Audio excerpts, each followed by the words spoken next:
노무현 전 대통령 서거 13주기 추도식이 시작됐습니다. 문재인 전 대통령과 여야 지도부가 봉하마을에 총출동했는데요. 이 시각 정치권 이슈 천하람 국민의힘 순천갑 당협위원장 장현주 전 민주당 민원법률국 변호사와 함께 짚어보겠습니다. 안녕하십니까? 어서 오십시오. 네, 안녕하십니까? 오늘 봉하마을에 여야가 다 왔습니다. 특히나 정부에서 이 대통령실뿐만 아니라 여당도 굉장히 많이 왔는데 이유가 어디 있습니까? 사실 국민 통합 행보라는 표현을 많이 쓰는데요. 네. 당연한 일이 아닌가 싶습니다. 저희가 대선 후보 때까지는 한 진영 내지 정당의 대표지만 대통령으로 선출되고 난 이후에는 저희 국민 전체 나아가서 우리 국가의 대표이신 것 아니겠습니까? 그래서 노무현 전 대통령께서 비극적인 어떤 이런 그 결말을 맞으셨던 것은 진영을 떠나서 우리 국민들과 또 우리 대한민국의 참으로 안타까운 일이기 때문에 거기에 대한 적절한 예를 표하는 것이 저희 여당과 정부로서도 당연히 해야 될 일이고요. 특히 한덕수 총리 같은 경우에는 노무현 그 정부에서 마지막 국무총리를 지내신 분이기 때문에 참석하는 것 역시 어찌 보면 자연스러운 일이다. 그렇게 봅니다. 네, 말해 주신 것처럼 통합 행보로 볼 수 있겠네요.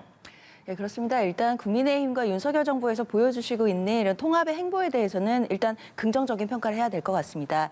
다만 이게 국민들께 얼마나 진정성 있게 다가갈 것이냐 이제 이 부분이 문제일 텐데요. 사실 한덕수 총리 같은 경우에는 노무현 대통령 시절에 이제 마지막 총리였고 그런데 이제 문제가 되는 건 당시에 노무현 대통령이 비극적인 죽음을 맞이했을 때 그 문상을 가지 않았던 걸로 사실 그 친노 그 진영에서는 굉장히 좀 원망을 받으셨던 분입니다. 근데 그런 분이 오늘 추도식에는 이제 가시게 됐는데 사실 이제 13년이 걸린 거죠. 그 세월에 대해서 그 간극들을 어떻게 메울 것인지가 이제 과제일 것 같고 그리고 윤석열 대통령도 이제 계속해서 노무현 정신을 강조하시는데 이제 그런 부분들을 어떻게 여당이 담아낼 수 있을지 이런 부분들이 국민들께서 평가하시는 지점일 것 같습니다. 네, 윤석열 대통령 같은 경우에는 당선인 시절부터 노무현 전 대통령 얘기를 좀 많이 했어요. 오늘 선거운동 과정에서도 굉장히 애틋한 마음을 많이 드러내셨던 것 같아요. 그러니까 물론 저희 당에서 노무현 대통령을 많이 이야기하는데 이게 조금 정치공학적으로 접근하는 경우들이 없지 않았습니다. 예를 들면 문재인 정부를 비판하기 위해서 노무현 전 대통령을 끌어와서 소환해서 쓰는 저도 가끔씩 그런 얘기를 한 적이 있는데요. 예컨대 노무현 전 대통령께서는 지지층의 반대에도 무릅쓰고 한미 FTA라든지 이라크 파병이라든지 이런 부분들을 했었다라는 거를 저희가 의도적으로 강조한 면도 있었습니다. 그런데 윤석열 대통령 같은 경우는 그런 정치적인 어떤 기법을 넘어서서 실제 노무현 전 대통령에 대한 인간적인 존경심을 갖고 있는 것처럼 보여요. 제가 지금 윤석열 대통령 보면 조금 소탈한 면이 있지 않습니까? 그런 면들이 좀 인간적으로 좀 가깝게 느꼈던 그런 걸로 저는 보여집니다. 네, 민주당의 입장에서는 당연히 다 내려가야 되는데 특히나 선거에서 한창 뛰고 있는 이재명 후보도 내려가 있는 부분에 대해서도 이거는 또 선거용이 아니냐라는 얘기도 나옵니다. 사실 시기적으로 봤을 때 이제 지방선거를 눈앞에 두고 있는 상황이기 때문에 당연히 지방선거와 연결짓는 이제 시각들도 있습니다. 하지만 이제 우리가 노무현 정신이라는 것은 통합이라든지 지역구도를 타파한다든지 이런 탈권위주의 이런 걸로 상징되는 노무현 정신은 지금 현재 시대 정신과도 맞닿아 있고요. 단순히 그냥 지방선거용 지지자 결집이라고 보기에는 그 의미가 굉장히 큽니다. 그리고 이제 실제로 이제 문재인 대통령이 이제 노무현 대통령의 친구로서 오늘 또 한번 이제 참석을 하게 되는데요. 오늘 이제 사실 어떤 메시지를 내놓으실지도 많이 집중이 되고 있지만 저는 그 메시지 여부를 떠나 일단 참석하는 모습 자체로도 굉장히 또 이제 진보 진영에는 많은 향수를 불러일으키리라 생각이 듭니다. 네, 말씀하신 것처럼 봉하마을에 처음으로 이제 문 전 대통령이 외유라고 할 수 있겠죠. 밖으로 나오는 거예요. 자기의 집에 들어갔다가 다시 나오게 됐는데 메시지 얘기는 했습니다. 어떤 메시지 좀 예상하세요? 아무래도 직접적인 표현은 사용하지 않겠지만 민주당이 위기에 처해 있다라는 점을 강조하시면서 다시 한번 노무현 문재인의 길을 이어갈 수 있도록 힘을 달라. 촛불 정신이 사라지지 않도록 해달라라는 그런 말씀으로 이제 민주당 지지층을 좀 결집하려고 하지 않으실까 생각이 되고요.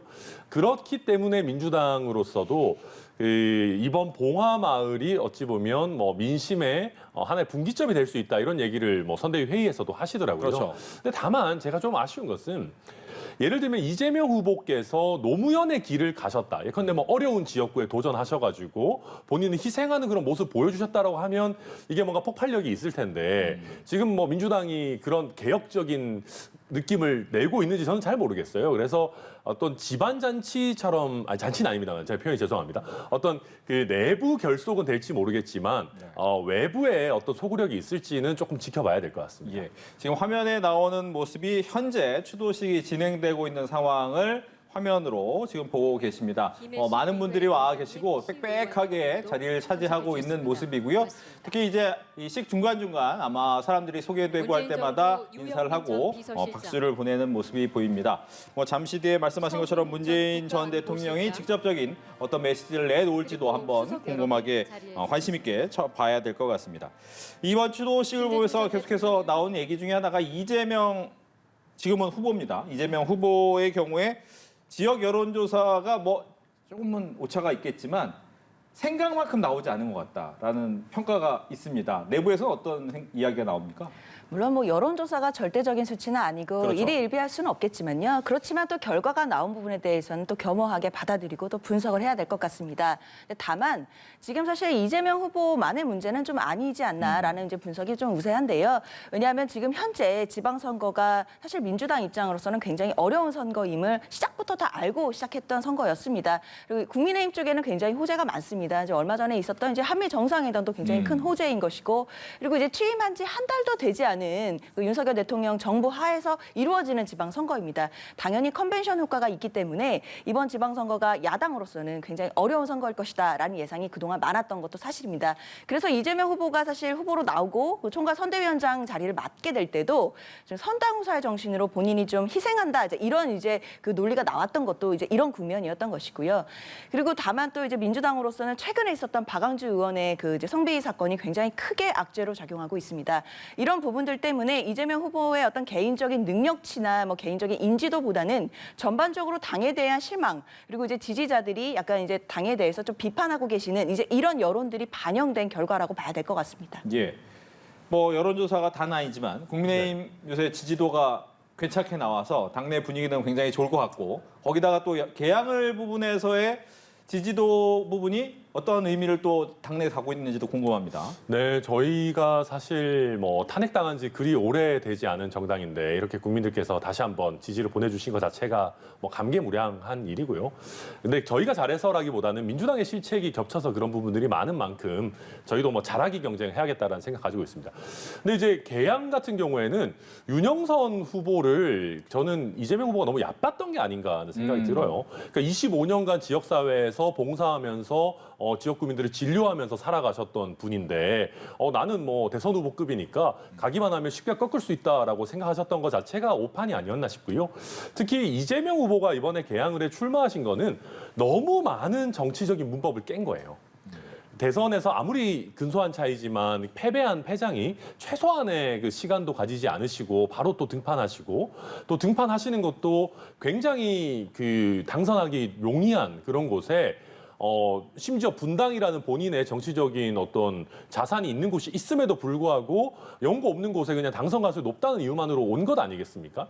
우리 유권자들이요, 유권자를 쉽게 생각하는 거를 제일 싫어합니다. 그리고 게다가 선거 운동하는 것도 보면은 겸손한 자세로 밑바닥을 훑으시는 게 아니고 뭐 대선 후보 유세하시는 것 같으세요? 막 와가지고 지지자들 잔뜩 끌고 뭐 유튜버들 다 막 달라붙어가지고 막 이렇게 여기저기를 휘젓고 다니시는데, 저는 그런 부분들이 개항을 유권자께서 보시기에 아유, 이재명 후보 조금 오만해 보인다라고 생각하신 게 아닌가라고 해석하고 있습니다. 네, 선거운동 방법까지 지적해 주신 거 아닙니까? 뭐 제 얘기를 뭐 들으시겠습니까? 네, 알겠습니다. 아무튼 이렇게 이재명 후보 같은 경우에 초반에 오히려 안철수 후보 쪽이나 아니면 윤석열 대통령과의 자신의 차별화에 대해서 좀 중점을 두다가 최근 분위기가 좀 바뀌었어요. 일꾼론이라는 내용이 좀 바뀐 부분이 있거든요. 이건 어떻게 봐야 됩니까? 사실 그 일꾼에 대한 부분은 이제 지방선거 같은 경우에는 이제 진영 간의 다툼이라기보다는 진짜 지역에서 가까운 곳에서 일할 사람을 뽑아야 된다라는 인물론이 좀 우선시 된다라는 것이 이제 예전부터 있던 얘기였습니다. 네. 그리고 이제 이재명 후보 하면 이제 성남시장과 경기도지사를 거쳐오면서 물론 이제 개인에 대한 호불호는 있을 수 있겠지만 일 잘하는 이재명이다. 이 부분에 대해서는 많은 분들이 좀 동의하시는 부분이거든요. 그러다 보니까 일꾼, 일 잘할 사람, 머슴을 뽑아달라 이제 이런 얘기들이 나오는 것이고, 이 얘기는 지방선거 선거에서는 어느 정도 의미가 있는 얘기라고 생각이 듭니다. 네. 저는 이거는 좋다고 봅니다. 민주당의 전략이지만. 그러니까 민주당이 초반에 견제론을 강하게 들고 나왔습니다. 그렇죠.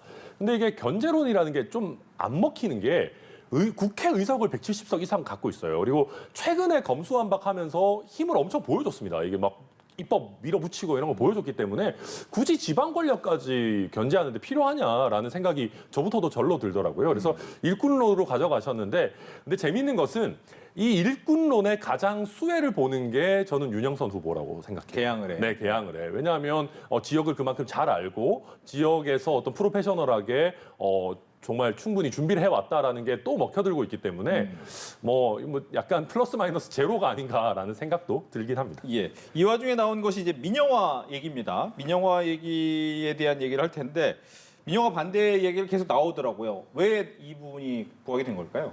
사실 이제 옛 속담에 이제 자라보고 놀란 가슴, 소뚜껑 보고 놀란다 이런 얘기가 있지 않습니까? 네. 사실 이 이제 민영화 얘기의 촉발은 그 운영위원회에서의 김대기 비서실장의 발언 때문이었습니다. 김대기 비서실장이 이제 인천공항공사 지분을 한 30-40% 정도를 민각에 매각한다 이런 식의 발언들을 했기 때문에 사실 김대기 비서실장은요, 그 MB 정부에서 청와대에서 일을 했었고, 그리고 이번에 MB 정부에서 이제 근무하셨던 많은 분들이 윤석열 정부에서 또 다시금 이제 자리를 갖고 이제 참여를 하고 계십니다. 근데 MB 정부에서는 공공 부분에 대한 민영화를 좀 추진하다가 국민들의 반대로 잘 안 됐던 경험들이 있습니다. 그것을 사실 국민들이 다 기억하고 계십니다. 그래서 MB 진영에서 그 MB 정부 당시에 이제 등용되었던 인사들이 윤석열 정부의 곳곳에 포진해 있는 것, 그리고 이제 김대기 비서실장이 이제 인천공항공사의 지분을 민각에 그 매각하는 등에 대한 발언을 했던 것, 이런 부분들을 보면 당연히 야당 입장에서는 다시 MB 정부 때처럼 민영화를 시동을 거는 것이 아닌가라는 국민적인 우려를 대변할 필요가 있는 것이고요. 그 부분에 대한 견제를 당연히 해야 되는 것이다라는 생각입니다. 그 MB 정부 민영화의 우려를 가장 많이 하고 있는 게 국민의힘입니다. 사실 그 MB 정부 때 여론에 가장 많은 질타를 받았던 게 무리하게 민영화 추진한다는 거였거든요. 그때도 물론 뭐 민주당이 좀 굉장히 과장된 예를 들기도 하고 했습니다만은 어쨌거나 우리 국민들은 잘 되고 있는 공공 부분 민영화 원하지 않으세요. 우리 뭐 전기, 수도, 의료, 뭐 공항 이런 거 다 어느 정도 잘 굴러가고 있지 않습니까? 물론 적정한 규모의 뭐 적자 수준을 유지해야 되겠습니다만은 그래서 이 김대기 비서실장 이 얘기도 본인의 좀 개인적인 의견이었고요. 저희 당은 물론이고 추경호 경제부총리 같은 경우에도 민영화는 뭐 검토 전혀 안 하고 있고 검토할 생각도 없다라고 선을 딱 그었습니다.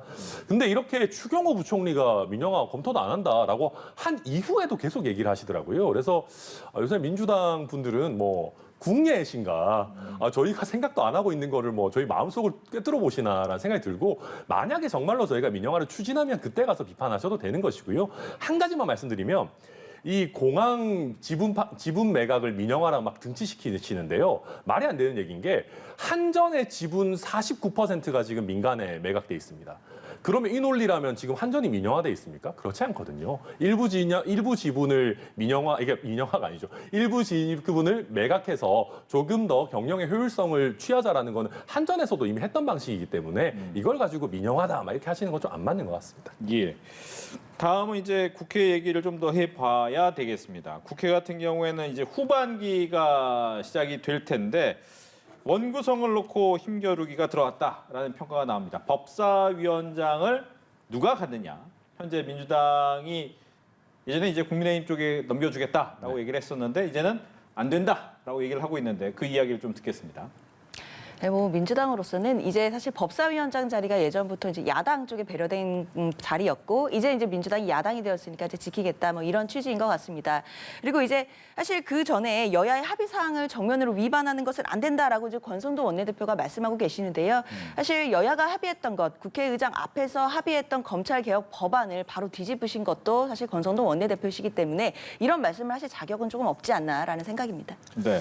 그러니까 뭐 권성동 원내대표가 파기한 거 잘못이죠. 잘못입니다. 근데 검수완박법의 파기 검수완박 얘기입니다. 합의 파기한 거 잘못이죠. 그런데 그거와 이 법사위 얘기는 조금 그 격이 다릅니다. 이거는 지금 법사위원장을 야당이 갖거나 아니면 소수당이 갖거나 이렇게 하는 것은 네.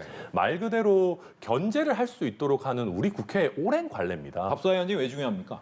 법사위원장 같은 경우는 아무래도 법안이 통과되려고 할 때 다수당이 힘으로 통과시키려고 하는 것을 최소한 어느 정도 숙고할 수 있도록 시간을 가질 수 있는 권한이 있는 거거든요. 법사위 내부 소위에 회부하고 이런 식으로.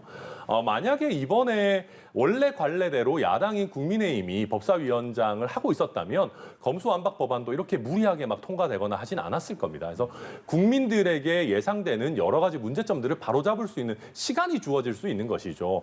그런 면에서 저는 왜 민주당이 우리나라의 민주주의가 나름대로 소수 정당의 견제 아니면 야당의 견제를 위해서 잘 만들어 놓은 좋은 관례들을 다 파괴하고 있는 건지 모르겠습니다. 이게 결국은 다 부메랑이 돼서 민주당에 돌아올 거거든요. 그래서 조금 재고해 주셨으면 좋겠습니다. 예, 재고할 여지가 있을까요? 그거는 또 이제 원내에서 또 상의해볼 일이겠지만 사실 지금으로서는 별로 물러설 기세가 아닌 거로 봐야 될 것 같습니다. 알겠습니다. 이 법사위원장이 그만큼 중요한데 과연 앞으로 이 법사위원장을 과연 누구한테로 갈 것인지 좀 봐야 될 것 같고요. 또 하나는 이제 내각이 이제 구성이 거의 다 돼 가고 있는데 정호영 보건복지부 장관 후보자 민주당 입장에서는 당연히 내려놔야 된다라는 입장인 것 같아요. 그렇습니다. 정호영 후보자 같은 경우에는 이번 내각 인사에서 가장 말이 많았던 분이었죠. 네. 그리고 특히 국민들께서 가장 이제 예민하게 생각하시는 입시 문제와 또 병역 비리 문제가 되게 한꺼번에 있는 후보자였습니다. 이미 국민적인 눈높이에는 맞지 않는다라고 판단이 내려졌다고 봐야 될 것 같고, 그리고 윤석열 대통령이 이제 대통령까지 됐던 그 명분, 그 공정과 정의, 상식 이것과 전혀 맞지 않는 분이다라는 것이 이제 야당의 입장입니다. 그런데 윤석열 대통령은 계속해서 그 정호영 후보자의 거취에 대해서 시간이 필요하다라고 하는데 국민의힘 내부에서도 정호영 후보자에 대해서는 안 된다라는 이제 여론이 많다고 전해 들었습니다. 도대체 얼마나 시간이 필요한 것인지 그리고 무엇 때문에 시간이 필요하신지 국민들은 좀 이야기가 어렵습니다. 시간을 끌면 끌수록 윤석열 대통령의 그 공정이라는 좀 잣대, 공정이라는 가치가 좀 흔들리지 않을까라는 것 때문에 더욱더 정치적 부담을 많이 갖게 되실 겁니다. 빨리 자진 사퇴가 아니라 이것은 이제 지명 철회 절차로 가야 되는 후보가 아닌가라는 생각입니다. 네, 말씀하신 것처럼 내부에서도 그동안 이것 네. 좀 문제가 있기 때문에 후보자가 자진 사퇴하든지 낙마해야 된다라는 얘기를 했는데 시간이 필요하다고 오늘 얘기하니까 좀 의아했어요. 네, 저도 사실 마찬가지 생각입니다. 그렇지만 제가 추측하기로는 정호영 후보자가 조금 더 마음의 정리를 할 시간이 필요한 게 아닌가. 이건 뭐 순순히 제 추측입니다만은 그런 생각도 들고요. 마찬가지로 여론이 정호영 후보자에 대해서는 굉장히 이제 별로 안 좋고 임명해서 안 된다라는 생각이시기 때문에 저희 당에서도 그걸 잘 알고 있고 대통령실도 잘 알고 있을 겁니다. 그래서 저도 조속하게 좀 정리가 돼야 된다라고 생각하고요. 다만 제가 정호영 후보자 청문회를 처음부터 끝까지 정말 열심히 봤습니다. 근데 이 청문회를 보신 분들이라면 정호영 후보자가 물론 그 겉으로 보여지는 것은 굉장히 안 좋죠. 자기 그 의대에, 이제 자기 의대는 아닙니다만 자기 봉직하는 의대에 아들, 딸이 다 편입한 게 굉장히 안 좋아 보이지만 복수의 경북대 의대 교수들께서 나오셔서 입시 비리나 이런 건 전혀 없었다라고 해명을 해주셨거든요. 그래서 정호영 후보자로서도 이렇게 불명예스럽게 퇴진하는 거에 대해서 조금 부담스러운 심정을 갖고 있지 않을까라는 추측을 해봅니다. 제가 한마디만 붙이자면 사실 이번 윤석열 정부의 이제 인사에서 가장 이제 많이 나왔던 게 부모 찬스였거든요. 아빠 찬스, 뭐 부모 찬스였는데 그 부분들에 대해서 항상 후보자들이 해명을 하시면서 불법은 없었다 이런 말씀을 많이 하셨습니다. 사실 고위공직자 후보가 불법이 없는 것은 너무나 당연한 일인 것이지 그 부분이 나와서 해명할 얘기는 아니거든요. 국민들이 바라보시는 잣대는 불법이냐 합법이냐의 여부가 아닙니다. 공정하냐 불공정하느냐 그리고 국민들, 서민들도 저런 기회를 가질 수 있느냐 저런 부모를 두지 않았다면 저 인프라를 이용할 수 있겠느냐 이런 부분에 대한 의문 제기입니다. 그 부분은 분명히 윤석열 정부의 공정이라는 잣대를 흔들게 될 것입니다. 결단을 내려야 될 것 같습니다. 알겠습니다. 다음은 이제 한미 정상회담 얘기로 넘어가 보겠습니다. 총평 먼저 들어볼까요? 총평. 네. 네, 우선 뭐 굉장히 화기애애했던 것 같습니다. 제가 보니까 바이든 대통령이 그 만찬이죠. 굉장히 맛있게 먹었다라고 하시더라고요. 그런 것만 봐도 되게 분위기가 좋았던 것 같아요. 분위기가 안 좋으면 아무리 맛있는 걸 먹어도 맛있게 느껴지지 않지 않습니까? 두 분이 굉장히 또 좋은 시간을 가졌다라고 느껴졌던 게 단독 회담이 이제 원래 예정된 시간을 넘겨서 길게 진행되고 다소 형식적으로 할 수밖에 없는 확대 회담 같은 경우는 아주 짧게 그냥 끝내버리셨더라고요. 또 특히 이제 윤석열 대통령 같은 경우는 워낙 자유민주주의, 인권 같은 뭐 미국과 자유진영이 공유하는 가치들에 대해서도 강한 생각을 갖고 있기 때문에 그런 면에서도 바이든 대통령과 좀 잘 맞지 않았을까. 그래서 전체적으로 뭐 아주 뭐 성공적으로 된 회담이었다. 저희는 뭐 그렇게 보고 있습니다. 예. 사실 윤석열 대통령이 이제 가장 우려됐던 부분은 외교 부분에서는 전혀 이제 처음이고 첫 데뷔 무대였기 때문에요. 그런 부분에 대해서 국민들이 또 우려하신 부분들이 있었습니다. 그리고 이제 용산 집무실로 처음에 이전하고 나서 처음으로 이제 손님을 맞이하는 것 아니었습니까? 그러니까 다소 어수선한 분위기가 있으면 어떡하나라는 이제 우려들이 있었는데 그런 우려와는 달리 좀 매끄러운 분위기로 해서 잘 진행됐던 것은 사실인 것 같습니다. 이제 다만 이제 이번 정상회담에서 가장 이제 중요시됐던 화두는 기술 동맹이었던 것 같습니다. 결국에는 경제 통상 부분도 미국과 또 미국을 주된 협력자로 가겠다. 그러니까 안보를 넘어서서 이제 기술 동맹 그리고 경제 통상 부분도 미국에다가 좀 많은 무게를 실어주는 모습이었는데요. 결국 이렇게 되면 모든 현상에는 작용과 반작용이 있기 마련이니까 중국에 대한 또 견제, 또 중국이 또 어떻게 볼 것이냐에 대한 부분도 분명히 신경 써야 되는 과제로 남아 있다고 보입니다. 예. 대표적인 게 저는 이제 요소수 생각납니다. 중국에서 우리한테 줄 수 있는 자원 중에 희소 자원을 막는 순간 우리나라 경제에 굉장히 큰 영향을 미칠 수밖에 없는데 지금 경제도 안미 경중, 즉 안보는 미국과 경제는 중국과여서 안미 경세, 경제는 세계화라는 얘기를 바꿨단 말이죠. 중국과의 관계에서 문제가 없을까요? 아니 뭐 중국과의 관계도 잘 해야죠. 뭐 방법이 있겠습니까? 그 실제로 윤석열 대통령께서도 중국과의 관계도 중국과의 관계 나름대로 뭐 열심히 잘 풀어나가야 된다라고 얘기하고 있는 거거든요. 사실 외교나 뭐 대북 관계 같은 것은 정권이 바뀌었다고 해서 뭐 180도 달라지고 이렇게 할 수 없는 것입니다. 그러니까 저희가 물론 미국이라든지 조금 더 뭐 자유주의 진영이라고 하는 국가들과 협력을 조금 더 강조한다고 해서 중국과의 관계를 다 버려버리자 이럴 수는 없는 것이거든요. 그래서 뭐 다만 저는 중국에 대해서도 저희가 할 말은 해야 된다고 생각하는 것이 IPEF 같은 경우에도 우리나라만 가입하는 것이 아니고 뭐 8개 국가 정도 지금 참여하는 걸로 예정되어 있지 않습니까? 그런데 유독 중국이 좀 우리나라에 대해서만 너무 이렇게 신경을 쓰는 그런 부분들도 분명히 있습니다. 그래서 저는 이런 부분, 중국이 불편하게 생각하는 부분에 대해서도 저희가 물밑에서 조율을 최대한 하고 또 대외적으로는 또 당당한 모습도 보여주고 이런 게 필요하다고 생각하고 있습니다. 예. 또 하나가 이제 북한과의 관계 설정이 되겠습니다. 북한의 문재인 정부에서는 북한과의 대화 기조 이 부분에 대해서 굉장히 힘을 좀 많이 실었다면 이번엔 핵에는 핵이라는 게 가장 핵심 키워드 같아요. 분위기가 좀 많이 바뀌었어요.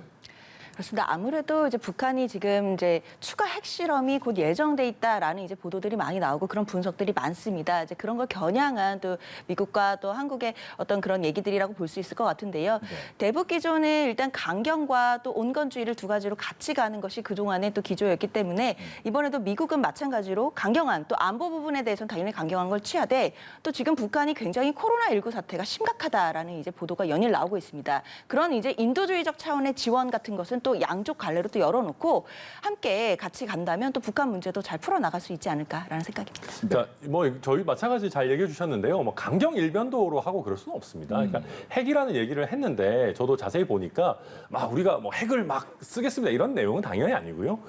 북한에 대해서 저희가 그 억지력을 발휘할 수 있는 여러 전략 자산에 대해서 핵 그다음에 뭐 재래식 무기, 뭐 미사일 이런 식으로 열거를 해 놓은 것이거든요. 그래서 당연히 저희가 뭐 어떤 전략적인 그런 우위를 가지고 있어야 되는 부분이니까 당연히 이제 그런 부분이고요.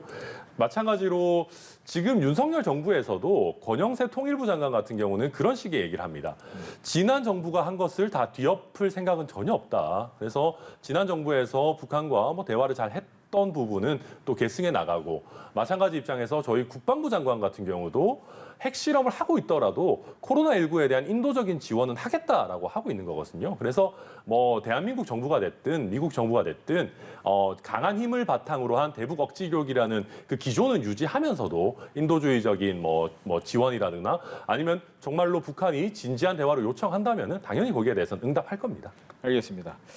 이제 뭐 선거, 지방선거 얼마 남지 않은 상황에서 앞서 잠깐 이야기가 나오긴 했지만 한미 정상회담이 지방선거에 어떤 변수가 될 것이냐라는 부분에 대해서 여당한테 유리하겠죠? 라는 질문을 드려야 되겠네요. 네, 아까 말씀하셨는데 네. 저희가 이상하게 했으면 예를 들어 청와대를 못 쓰니까 만찬이 막 이상하게 되고 동선이 꼬이고 이랬으면 완전히 악재였겠죠. 그런데 다행히 물 흐르듯이 진행이 됐고 윤석열 대통령이 그 외교 무대, 특히 외교 무대 중에서도 수능급이라고 할 수 있는 미국 대통령과의 이 1대1 회담 이런 걸 무난하게 잘 해냈기 때문에 저희로서는 그래도 좋은 득점 포인트가 아닌가 이렇게 생각하고 있습니다. 민주당 입장에서는 이 부분이 물론 국가적 입장에서는 훌륭한 일이지만 지방선거를 앞두고는 또 다른 변수기 때문에 어떻게 봤는지 궁금합니다. 이 정상회담 자체는요, 당연히 지방선거 측면에서만 본다면 국민의힘에게 호재임은 분명합니다. 다만 이 정상회담의 성과에 대해서는 이제 많은 학자들이 분석이 좀 다른 것 같습니다. 특히 이제 윤석열 대통령의 공약이었던 이제 쿼드에 가입하는 부분 같은 경우에는 회담이 매끄럽게 이루어졌다라고 함에도 바로 미국 측에서 쿼드 가입은 고려하지 않는다라고 거절 의사를 이제 통보해 왔거든요. 이제 이런 부분들은 이제 윤석열 대통령과 그 윤석열 정부의 입장에서는 과연 이 한미 정상회담이 물론 이제 화기애애하고 분위기가 좋았던 건 맞지만 그럼 눈에 보이는 어떤 성과가 있었는지에 대해서는 또 많은 분들이 또 분석을 하시게 될 것 같습니다. 알겠습니다. 이렇게 해서 정치권 이슈 두 분과 함께 이야기 나눠봤습니다. 오늘 이야기 잘 들었습니다. 감사합니다. 고맙습니다.